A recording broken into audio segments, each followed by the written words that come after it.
All right, Alexander, let's do the Q&A with Danny Haifang, and let's begin with Commando Crossfire, who says, "No weapon formed against you shall prosper, and every tongue that rises against you in judgment thou shalt condemn.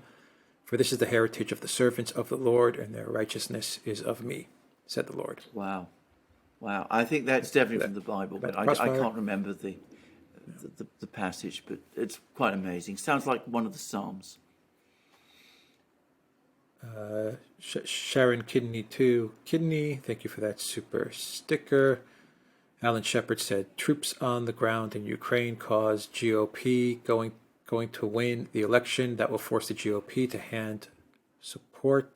support the war in Ukraine, if anything to happen to troops." I agree. Actually, I agree with this. I think if any of those troops get killed, which heaven forbid, by the way, but let's say something like that happened, and the administration moved towards escalation, I think that would provoke a big reaction in the US, and I think it would be one of opposition to the war and a demand that the troops be pulled out. I think people would be shocked to find that they've been deployed in Ukraine in the way they have been. Of course, we don't know the number, and we don't know the location. But the whole thing is very disturbing and very worrying about the covert way in which it was done. Again, can I just say again, Alex has done a video about this, and I think it's a good one to go to. Ricey says, "NATO US has massive logistics problem if they face off Russia." Yeah, I agree, absolutely. I mean, it's a crazy idea to get into this, but everything that they've done this year has been crazy. So, are they suddenly going to discover rationality? Are they suddenly going to let little things like logistic problems stand in their way when they were prepared to saw themselves off from gas and oil and things of that kind? Dominique says, "According to Lagarde, inflation comes from nowhere, which confirms her incompetence and the claim she was chosen only for her fluent English." Absolutely, absolutely, and the fact that she's somebody who knows all the right people in Paris and elsewhere. Valley, Valley S, thank you for that super sticker. Lindy says, "Can the Duran shop ship via UPS, FedEx, or DHL? South Africa doesn't have a functioning post office, and I want hoodies. Also, you should sell pens." Thank you, Lindy. Yes, we do. We do send And to South pens Africa. is not a bad Absolutely. idea. Yeah. Sanjeva says, just so glad to catch a live stream from the Duran because of the time difference between Australia and Europe. We are usually asleep when there is a live stream. It's 3 a.m. now and clinic tomorrow, but pleasure to stay up." Excellent. Well, thank you for those. Thank you for that, and you're very welcome. And we think of you as a good friend. Hamza, thank you for that super sticker. Mdu Sibanda, thank you for that super sticker. Gulag says, "I would like to hear everyone's thoughts on Greta Thunberg recently coming out as a revolutionary anti-capitalist. I'm not convinced." I mean, I don't pay much attention to what Greta says, to be quite honest. I mean, I get to say something. I mean, she is on a voyage towards ever greater extremism, or at least from one sort of hobby horse to another. And there's a part of me that is sorry for her, actually, because I mean, a young woman, a child, essentially, used in the kind of way that she has been. I mean, there must have been some very, very sinister people working behind her, using her in the way that she was. And I don't pay much attention, or indeed any attention, to her. That's all I will say about it. Mr. Wonderful says, "The Victorian era was the greatest progression of humanity in history. What's so wrong for the UK?" There's a lot to be said for that. I mean, I don't know that I would go all the way in saying it was the greatest, but it was certainly an extraordinary period. And what went wrong for the UK? I'm going to tell you straightforwardly what went wrong for the UK empire. I mean, that's always my own personal view, and it's not just mine, by the way. A lot of people from the right to the left, from people like Enoch Powell on the right to AJP Taylor on the left, think the same. It was a massive diversion of energy to away from, the British homeland, and of course it entrenched and massively enriched a ruling class, which we've been stuck with ever since. And that ruling class has been deeply conservative in the worst way, deeply regressive in the worst way, and has been determined above all else to cling on to its positions in Britain, and has held us back. Naroda says, good morning in Canada from Polish lips. I don't like Trudeau and don't understand Poland politics. I think they let the Trojan horse in, NATO that is. I think that's all true. I have to say, having many connections to Poland, I'm very sorry for what's happened in Poland. I believe the inflation there, by the way, is extremely high. And I do hope that somehow something happens in Poland which pulls it back. Because, if it all turns out badly, I will be desperately sorry. Harold from Canada, thank you for that super sticker. Hamza, thank you for that super sticker. Ellen Diaz says, I hope the name of the BRICS currency will be the Gaddafi. That would be beautiful poetic justice. Well, that would be quite interesting. Sharon Kidney too. By the way, I've heard one suggestion for a name just before we proceed, which was the Ruban, ruble and yuan, Ruban. Well, I don't think that's probably what it'll be called. Sharon Kidney too says, we have heard a lot about China violating human rights, Uyghurs, labor camps, forced abortions, etc. Please comment. I think Danny answered that at very great length, actually. Danny answered that, yeah. Tabernac says, all the world's a stage and we own the court gestures, but Robin and Little John are winning over the crowd. Win the crowd and we will win our freedom. Yeah, absolutely. Yes, good. Thank you for that. Cam Lee, thank you for that super sticker. Jerry, thank you for that super chat. Darren Arney says, at the Duran, thank you for all you do. Thank you for that. DeLeo Turk says, wondering about Alexander's and guest views on and the guests' views on TikTok algorithms and data collection and higher learning institutions, with Confucius Institutes pushing divisive critical theory programs. I don't know much. Look, I've never had any contact with the Confucius Institutes, so I'm not going to comment on them because I'm not in a position to. And as for TikTok and what it does, well, again, I don't really know very much about TikTok. To the extent that I've known anything about TikTok, it's, as far as I'm being concerned, something that teenagers and people like that have been using to make short videos on. I have absolutely no doubt, I will say this, that to the extent that it was a Chinese project, that the Chinese did use it for data collection. Why wouldn't they? They're a great power. Great powers use tools like that for data collection, and I'm sure they did use it for that. But how's that different from what the US and others have done with their systems as well? I don't know whether Alex, whether you have any thoughts about this. This is more your world than mine, I think, TikTok and all that. They all collect data. They all collect data, exactly. By definition, they're all doing it. Yeah. Zios says, Kalomina Seolus, love from New York. Thank you for that. Euro Gabor said, would there be a no-go strategy for Hungary in the case of Transcarpathia?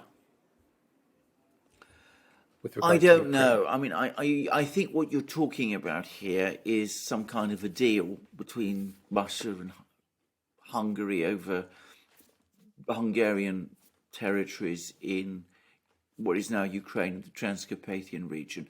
Look, this is something that comes up all the time, potential possible partition arrangements. At Valdai, Putin, who's in the past appeared to reject the possibility, appeared to float it again. He said that Stalin had attached to this Ukrainian Soviet Republic that was a constituent republic of the Soviet Union, territories that were historically Polish and Hungarian, and I think you also said Romanian. And that did seem to open up the possibility for some kind of partition going forward. Now, I'm not sure that was what Putin intended to say, by the way, but perhaps when we get to that position of a Ukrainian collapse, maybe at that point those kind of discussions will take place. But for the moment, I mean, I don't know. And if anybody's able to pull it off, it will be Orban, because Orban has this good relationship with the Russians. Michael Wynn, thank you for that super sticker. Jinsha says, Alex, here's a few quid towards you having a clean-shaven look for at least a week. Thank you for that. And Ricardo Alfonso says, never mind the shave, have a shot of Uzo instead. Thank you for that. Ricardo says, the West has become what they accuse the other of being. Yeah, I agree with that. I mean, the John West Flounders. is, a lot of the West is becoming a lot of what the other was, which is even more astonishing. John Philander says, living in China is just one example of vloggers who are posting about how it is as a foreigner to live in China. This has annoyed the BBC to no end. I recommend watching one. Yeah, absolutely true. Thank you for that. Ricardo Alfonso says, Western liberal authoritarianism don't want to understand what they can only stay in power by making people's lives comfortable. They instead want to use a permanent state of fear over people that can only fail. Yes, I agree with that. I mean, you cannot build societies indefinitely on fear. You can do it up to for a certain period of time, but fear is, instead of being constructive, instead of giving people energy and the ability to do things positively, to create and build, fear deters them from doing that. So a society that attempts to be built on fear ultimately will implode. Zeshan, thank you for that super sticker. FL64 says, thank you guys. Warwagon says, China, the great new enlightened world benefactor. I'm not so sure. Those boys are no Girl Scouts. Well, I don't think Danny was talking about them in quite that way. I mean, he did say that they have pursued policies which are in the mutual interest of other countries, but I think he made it pretty clear that they do that in their own interest. I'm going to say straightforwardly, anybody who comes along and tells you that they're an uninterested or disinterested benefactor, don't believe them. No country in the world in history has ever behaved like that, and I don't think China is, or even pretends to. They talk about win-win situations, win for them and win for you. Now that may not be. Even that may not. You can take that with a pinch of salt, but certainly a open-handed benefactor. I just don't see that. I don't think the Chinese have ever expressed themselves in that way.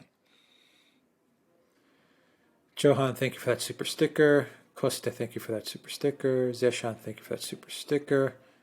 Mr. Wonderful says the CCP just locked down Disneyland and wouldn't allow people to leave. The camps are still a thing, and so is social credit score. Communism sucks. Well, I mean, I think Danny has gone through all of those things. I don't know about Disneyland, but I mean, I presume that's connected to lockdowns. We didn't discuss that because, well, there are problems with it. But I've made it very clear in these programs, in the programs we've done in the Duran, that I think that policy is completely wrong, completely misguided, to the point of being irrational. And we didn't discuss it on the program because of the constraints on us, but I just repeat what I think. Chris Atwood, thank you for that super chat. Deidre, thank you for that super sticker. Wath Jamal says, noticing way more Chinese influence in the Middle East lately, car companies, even people. Cheers to the Duran, love your work. Yeah, I think that's probably true. I mean, I haven't been to the Middle East recently, so I can't say, but I mean, I'm sure that's true. Everything I hear about the Middle East suggests it is true. Tabernac says, as a Chinese, I can tell you that we care much less about who runs the country, but more about the policies they put forward and results they achieve. Yeah, well, that's what Danny's been telling us. And thank you for that, by the way. Tabernac says Chinese do not appreciate being ruled over by triads, no matter how it showers them with candy. It will be dealt with after we overcome external threats. Okay. Are you conflating the CPC, the Communist Party, with a triad group? Because if so, I think that is actually a laboured conflation. But nobody likes to be oppressed or held down by essentially what would be an organised crime network. And maybe that goes without saying. Lena A. Zankova Garcia, thank you for that super chat, for that super sticker. Lumpia Logic says, Danny Haifang is very good about China, but incorrectly assumes patriotic right-wing working-class Americans, especially the white ones, are fascist. Well, all I will say is our program was about China. I mean, we haven't discussed with Danny his views about the United States. And I mean, I don't know much about those. But as I said, we invited him on our program after we did a program with him, and it was specifically about geopolitics and about China. Commando Crossfire says CPC is modern Confucianism rooted in history. This is a big question. I think there is a great deal of truth in this.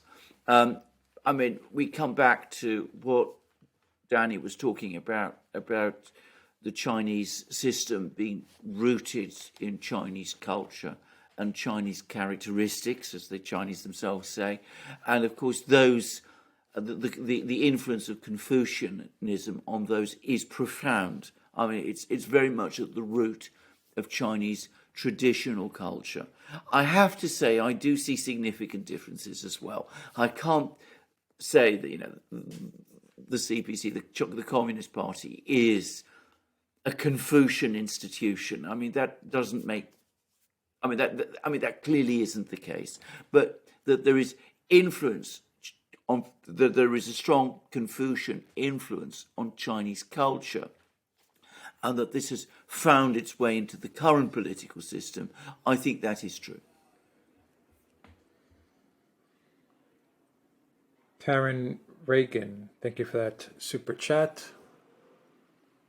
Mr. Wonderful says, people being locked into their own houses during a time of crisis and the social credit system is not a sign of prosperity, it's oppression. Well, again, if you're talking about the pandemic, I've expressed my own views about that, and I've expressed them very clearly. Can I just remind you, we did the same to a great extent here in the West. So, you can criticize what the Chinese have done, which went a lot further, I accept, but, we pursued not that distinct policies. On the social credit score, well, Danny again gave a long and very comprehensive answer. Mr. Wonderful says, I support Russia, but will never support or tolerate the inhumane CCP. Thank you for that. What can I say? Nata Tata says, many Duran listeners are critical of anti-Russian lies, but seem to swallow all the anti-China propaganda the MSM dishes out. Yeah, okay. Thank you for that. V-Plan, thank you for that super sticker.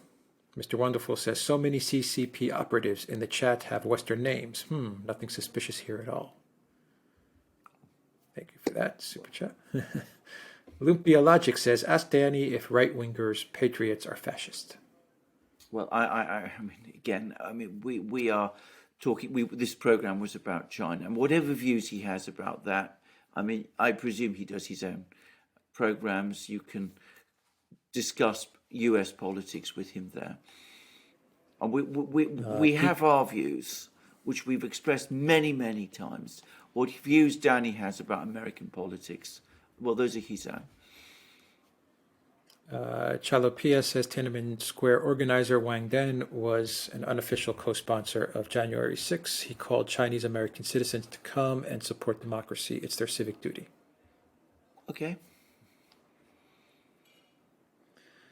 Okay, PJM says, "Oh no, us CCP operatives have been discovered. Quickly, run and hide. We've been found out."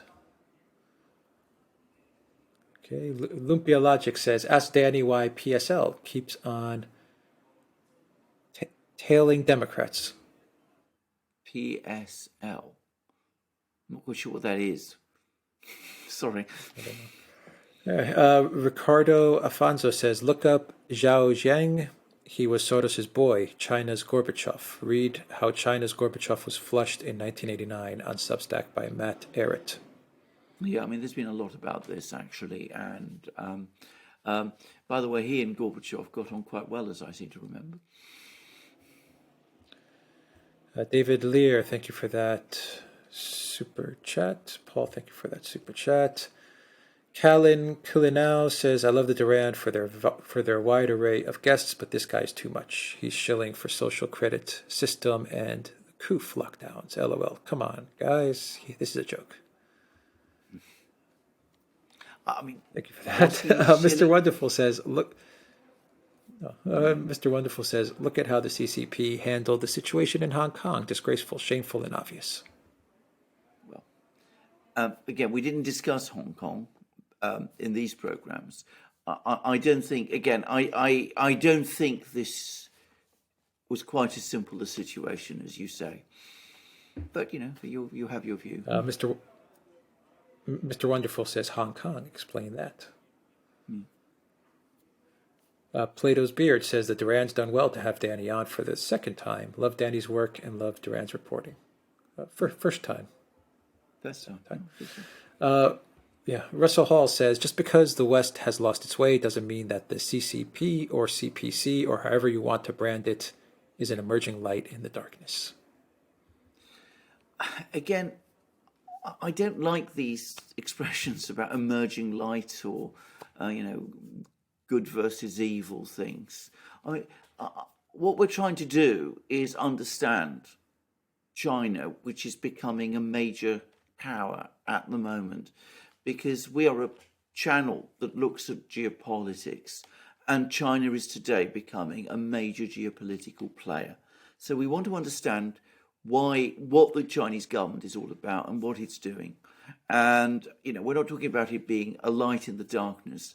We're just saying, this is the adversary, and we need to understand the West's adversary. The West has defined it as the adversary. And we want to understand what it's about and whether it actually is the kind of adversary we're being told it is.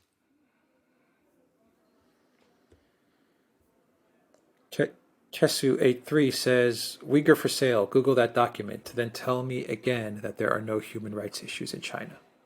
Well, I think we said that there are human rights issues in China, and I think we've also said that you've got to be very careful about some of the things you read. Dita Pong says, "Cost of a military is not the same as military capabilities. Only place where U.S. advantage is submarines, negated by Russia's support." Quite possibly, yeah. MDE says, "Most of China's gains seem material and intellectual. The moral aspect seems supreme to average Westerners, and that's where the line is." I have to say, I don't agree anymore. I mean, I'm not talking about China. Maybe their gains are material, but are we really moral in the West at this time? I mean, are Western leaders moral people? I hardly think so. You guys are so good. This is from Lana. "You guys are so good. Your context, your analysis, and the experts you are inviting. I am not sure I can afford this quality any longer. I always feel I'm not contributing enough. Thank you." Well, you're always welcome.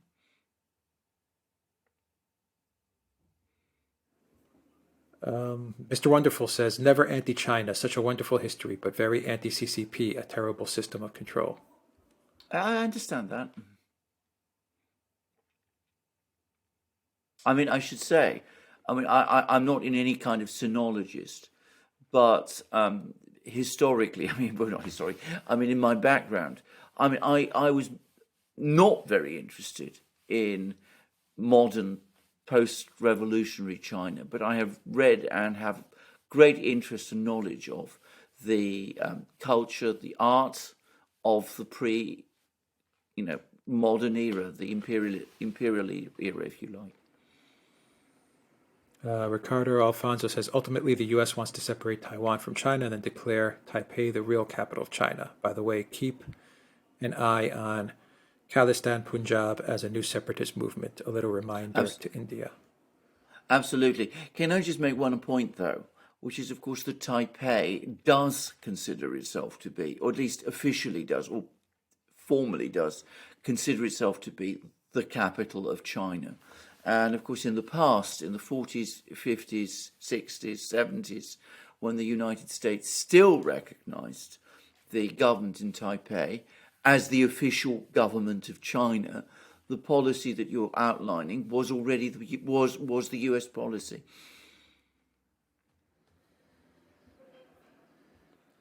Ricardo Afonso says, how do you say BMW in Mandarin? I don't know. I don't speak Mandarin. Sparky says, great work, fellas. Elza says, thank you for being the best. You are my home base. I go to every day to get information, learn, and have a laugh about our clown world. Thank you, Elza. Ricardo Afonso says, Schultz is going to China with Love for Sale playing in the background. Please be gentle, Xi. It's this first time BASF relocated to China is possible. Absolutely. Can I just say something, which is that I think that as far as German business is concerned, we've been hearing an awful lot about them relocating to the US. I suspect that many of them, their preferred place of relocation is actually China. Now, I'm not saying that's going to happen. I think there's going to be a massive pushback. In fact, I'm pretty sure that it won't happen. But recently, a lot of German companies have been unveiling big investment plans in China. And of course, they've managed to get Scholz to go there. CSK4J says, is the current collapse of the West due to a failure of morality or due to flaws in democracy and freedom themselves? Is democracy always temporary? I don't want to believe that it is always temporary, but I've never known it under as much pressure as it is now. And of course, it did exist in a kind of a fashion in the past. So, and then it was overwhelmed and, written away. I'm talking about the ancient world. So I suppose, one can't take the survival of democracy ever for granted. But I hope we don't get there. I hope we do retain our democratic institutions and way of life in the West. But as I said, I'm becoming less confident about these things almost by the day. Joy Larson, thank you for that super chat. Michael Bisson, thank you for that super sticker. Sita, thank you for that super sticker. And CSK4J says, does the success of Russia and China validate their system, or are they just lucky to have benevolent authorities that could change instantly? I think what they have are purposeful and realistic governments. I think, let's put the system to one side and let's just talk about governments. I think that the governments have been purposeful and they've been effective. And you must always understand that governments can achieve an awful lot regardless of what kind of system they particularly function with. Now, I say this again, I am a person who lives in the West. I said this before. I would not want to replace our system with anything like the Chinese system. But when I talk about the West, I'm not talking about the West that we are evolving into. I'm talking about the West we had. And I think that fact that that's changing, that system is changing, is for us the greater threat than what the Chinese are doing. And, if the Chinese can do well with whatever system they have and are contented with it, well, that's their business. All right, that is everything. Thank you, everybody, for that Q&A with Danny Haifang. Take care.